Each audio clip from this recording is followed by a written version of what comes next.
Hello everyone. Welcome to another episode of Deep Dive Knowledge Talk. Thank you for joining me today. I'm interested in learning more about your report on mixed integer linear programming. Can you tell me what motivated your research in this area? Mixed integer linear programming, MILP, is gaining popularity because it allows users to describe real-world problems as optimization models. By combining logical statements, setup costs, conditional expressions, discrete planning horizons, and linearization techniques, MILP can handle a wide range of problem types. This makes it a valuable tool for decision-making in various fields, including management sciences and operations research. That's great to hear. Can you explain how logical statements are formalized as linear constraints in MILP? Are there any specific implication, negation, or logical operators that are particularly useful in this context? In mixed integer linear programming, MILP, logical statements are translated into linear constraints to capture specific conditions or relationships among the decision variables. Implications: if x is true, value of 1, y must also be true. Otherwise, y can be either 0 or 1. It can be described by a simple inequality stating that y is greater than or equal to xi. Logical not. The expression for not y must return its opposite. So, in case y is 1, it must return 0. Otherwise, it should return 1. Conditional expressions. These expressions will arise quite often in MILP models, and some of the most common applications are detailed here.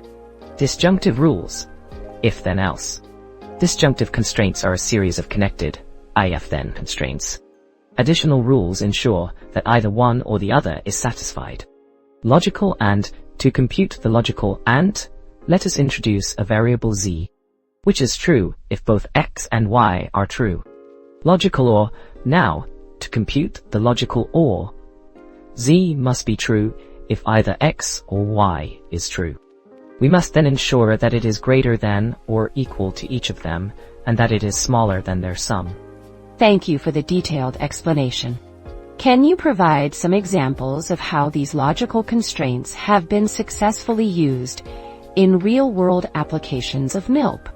Logical constraints have been successfully applied in a wide range of real-world applications of MILP. Some examples include, in production planning, logical constraints can be used to model the relationships between different production processes. For example, a logical constraint can be used to ensure that a certain process cannot start until another process has finished. In scheduling, logical constraints can be used to model the relationships between different tasks. For example, a logical constraint can be used to ensure that a task cannot start until all of its predecessors have finished. In logistics, logical constraints can be used to model the relationships between different transportation modes.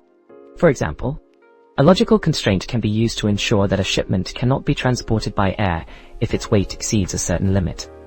Logical constraints are a powerful tool for modeling real-world problems as MILP models. By using logical constraints, it is possible to create models that are more accurate and realistic. This can lead to better solutions to real-world problems. How do setup costs and batch sizes impact the formulation of MILP models? Can you provide some insights into how these factors are incorporated into the constraints and objective functions? Setup costs and batch sizes are two important factors that can affect the formulation of a mixed integer linear programming MILP model. Setup costs represent the fixed costs incurred each time an activity is started. These costs can be significant, especially for activities that require specialized equipment or materials. In a MILP model, setup costs are typically represented using a binary decision variable that indicates whether or not the activity is started. This variable is then multiplied by the setup cost to calculate the total setup cost for the activity. Batch sizes represent the number of units that are produced or processed in a single batch. Batch sizes can affect the efficiency of an activity, as well as the total cost of production.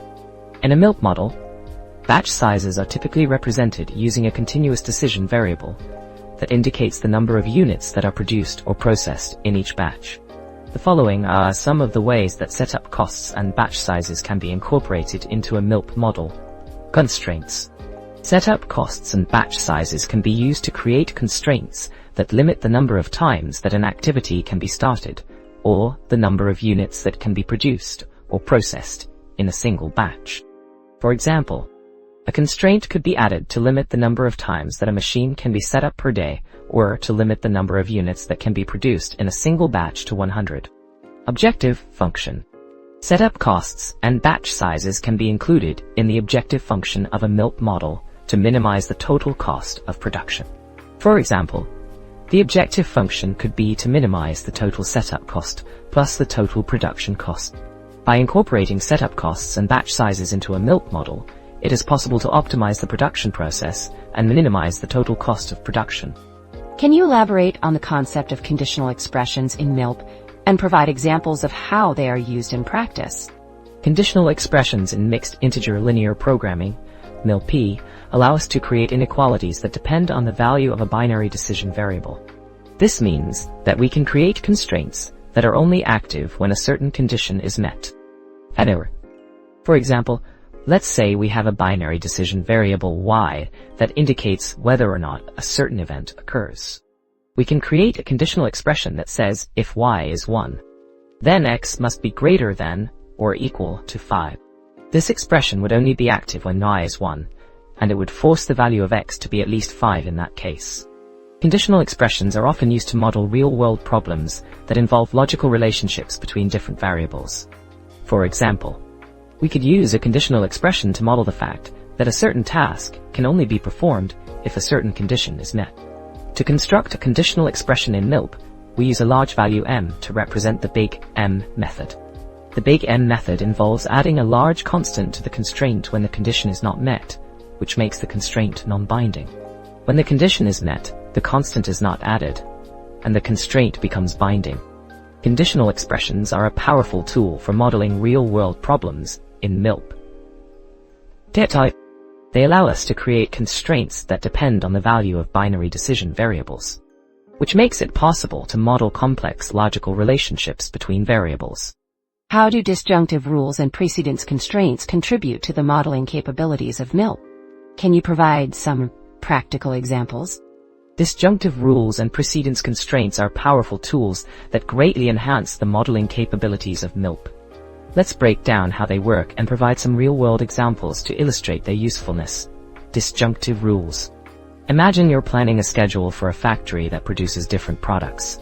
You want to ensure that certain tasks are performed in a specific order.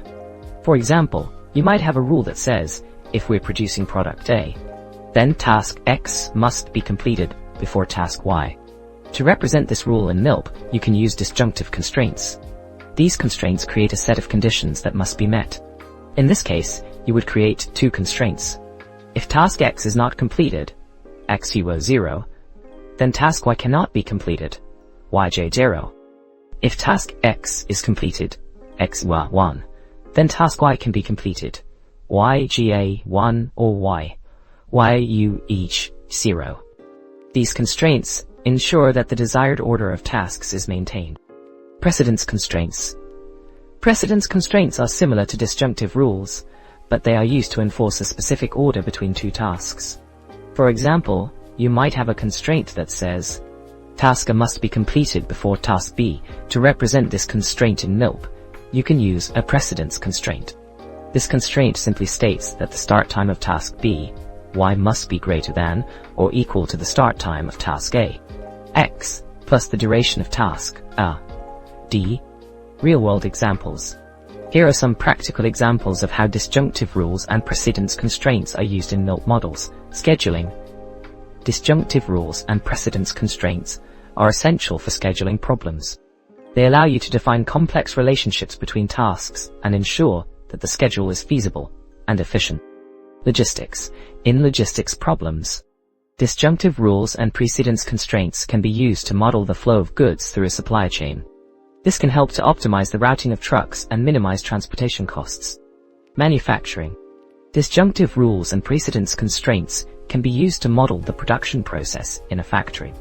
This can help to improve efficiency and reduce production time. Overall, disjunctive rules and precedence constraints provide a powerful way to represent complex relationships and constraints in MILP models. This makes them a valuable tool for solving a wide range of real-world problems. Can you explain the role of min-max and max-min objectives in MILP formulations? How do they help in decision-making under uncertainty? Min-max and max-min objectives are mathematical functions used in mixed integer linear programming, MILP, to handle optimization problems under uncertainty. Imagine you have a set of choices, each with different outcomes that can vary based on factors beyond your control. Min-max and max-min objectives help you make decisions that minimize or maximize the worst-case scenario, respectively. For instance, consider planning a trip and choosing a route. The travel time can vary based on traffic. Using a min-max objective, you would aim to select a route that minimizes the maximum possible travel time, ensuring you arrive as close to the estimated time as possible, even in heavy traffic. On the other hand, using a max-min objective, you would aim to select a route that maximizes the minimum possible travel time, increasing your chances of arriving sooner than expected, but accepting the possibility of longer delays. In decision-making under uncertainty, min-max and max-min objectives provide a structured approach to consider both the best and worst-case scenarios, helping decision-makers make informed choices that align with their risk tolerance and preferences. Can you provide practical examples of how min-max and max-min objectives are applied in real-world MILP models? How do these objectives impact the decision-making process? When handling max-min expressions, we consider a scala z to be less than or equal to the attributes of all selected items. To ensure that the constraint becomes non-binding if the item is not selected, we introduce the big M value. A good choice for M would be the difference between the maximum value of D from the whole set of items and the property of item I. Thank you for clarifying the mathematical formulation of max-min objectives. How does the choice of the big M value impact the MILP model and the resulting solution? Choosing a large value for M can have several consequences for a MILP model and its solution. Firstly, it can affect the linear relaxation of the model. The linear relaxation is a relaxed version of the original MILP, where the integrality constraints are ignored and the variables are allowed to take any real value. A large value of M can make the linear relaxation weaker, which means that it may not provide a good approximation of the optimal solution. This can make it more difficult for the solver to find a good feasible solution. Secondly, a large value of M can lead to numerical errors. When the solver tries to solve the linear relaxation, it may encounter numerical issues if M is too large. This can cause the solver to fail to find a feasible solution or to find an incorrect solution. Finally, a large value of M can affect the performance of the solver. The solver may take longer to find a solution if M is too large. This is because the solver has to spend more time exploring the search space, and it may have to perform more iterations to find a feasible solution. Therefore, it is important to choose a value for M that is as small as possible while still ensuring that the constraint is non-binding if y equals 1. This will help to avoid the negative consequences of choosing a large value for ML. Can you provide an example of a real-world optimization problem where a min-max objective is used, and explain how it helps in decision-making? Let's consider a manufacturing company that produces multiple products on different machines. Each product has a different processing time on each machine. The company wants to minimize the maximum completion time of all products. This is a min-max objective because we want to keep the worst-case scenario, the maximum completion time, as small as possible. To model this problem as a mixed integer linear program, MILP, we can create a decision variable for each product machine pair, indicating whether the product is processed on that machine.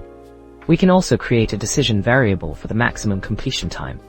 We can then write constraints to ensure that the completion time of each product is greater than or equal to the sum of its processing times on all machines. We can also write a constraint to ensure that the maximum completion time is greater than or equal to the completion time of each product. The objective function of the MILP is to minimize the maximum completion time. By solving this MILP, the company can determine which products to process on which machines in order to minimize the worst-case scenario, the maximum completion time. Can you provide an example of a real-world optimization problem where a min-max objective is used, and explain how it helps in decision-making?